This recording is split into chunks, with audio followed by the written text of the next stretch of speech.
ماں باپ مر جائیں تو تم نے یہ 5 کام کرنے ہیں اپنے ماں باپ کے مرنے کے بعد۔ اب ہر بندہ اپنا محاسبہ کر لے، جس کی ماں کا انتقال ہو گیا یا جس کے ابا جی کا انتقال ہو گیا، وہ یہ کام کرتا ہے یا نہیں کرتا۔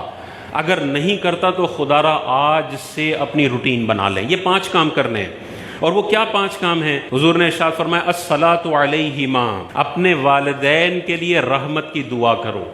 ہم اپنا محاسبہ کر لیں، پچھلے 6 مہینے کے اندر کبھی بھی منہ پہ یہ جملہ آیا یا اللہ میرے والدین کی قبروں پر تو اپنی رحمتوں کا نزول فرما؟ اگر آیا ہے تو آپ اس حدیث پر عمل کرنے والے ہیں، اور اگر نہیں آیا تو آپ کا شمار ان اولادوں میں ہوتا ہے جو بڑی احسان فراموش اولاد ہے۔ یہی ماں باپ تھے جنہوں نے پیمپر تبدیل کیے تھے، 25 سال تک ڈھگا کیا تھا، شادیاں کروائی تھی، کاروبار سیٹ کر کے تمہیں ٹرانسفر کیا تھا۔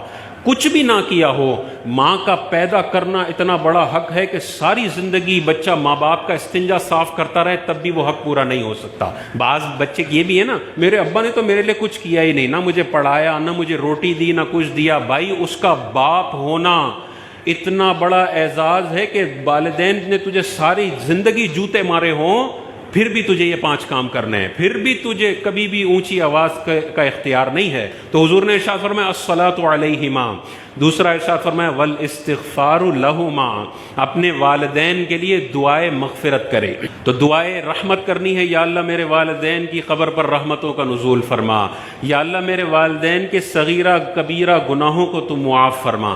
تیسرا ارشاد فرمایا وَإِنفَاذُ عُهُودِهِمَا، اور جو ماں باپ نے اپنی زندگی میں وعدے کیے ہوئے ہیں، جو ایگریمنٹس کیے ہوئے ہیں، جو عہد کیے ہوئے ہیں، ان کو نافذ کرنا یہ بچوں کی ذمہ داری ہے۔ یہ تیسرا کام بتایا۔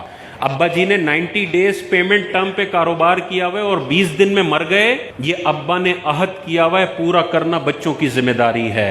ابا جی نے اپنے ٹریڈ پیبلز کے قرضے دینے ہیں، یہ ابا جی نے عہد کیا ہوا ہے، ان کے ساتھ ایگریمنٹ کیا ہوا ہے، یہ پورا کرنا لازم ہے۔ چوتھا ارشاد فرمایا وَإِكْرَامُ صَدِيقِهِمَا، اور ان دونوں کے دوستوں کی عزت کرنا۔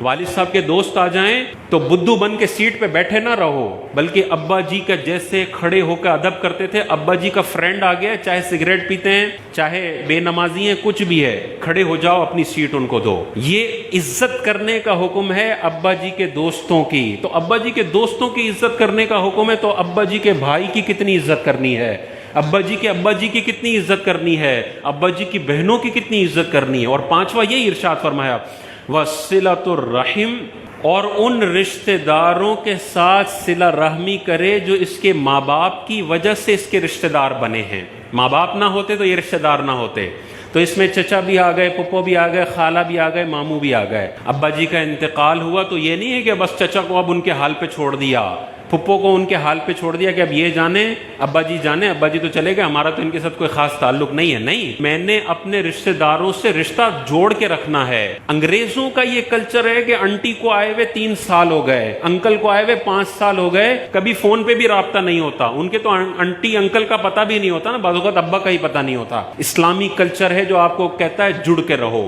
چچا سے بھی جڑو، خالہ سے بھی جڑو، ماموں سے بھی جڑو، پھپھو سے بھی جڑو، بھتیجے بھانجوں سے بھی جڑو، ہر ایک کی خبر گیری کرو، بے حس نہ بن جاؤ، خود غرض نہ بن جاؤ کہ مال ہے تو بس میرا ہے اور میرے بچوں کا ہے۔ پھر جب یہ بندہ محتاج ہوتا ہے تو اس کے رشتہ دار بھی بولتے ہیں جیسے تو نے خود غرضی کا مظاہرہ کیا تھا، آج ہمیں بھی تجھے دینے کے لیے صرف ایک پروڈکٹ ہے اور اس کا نام ہے خود غرضی۔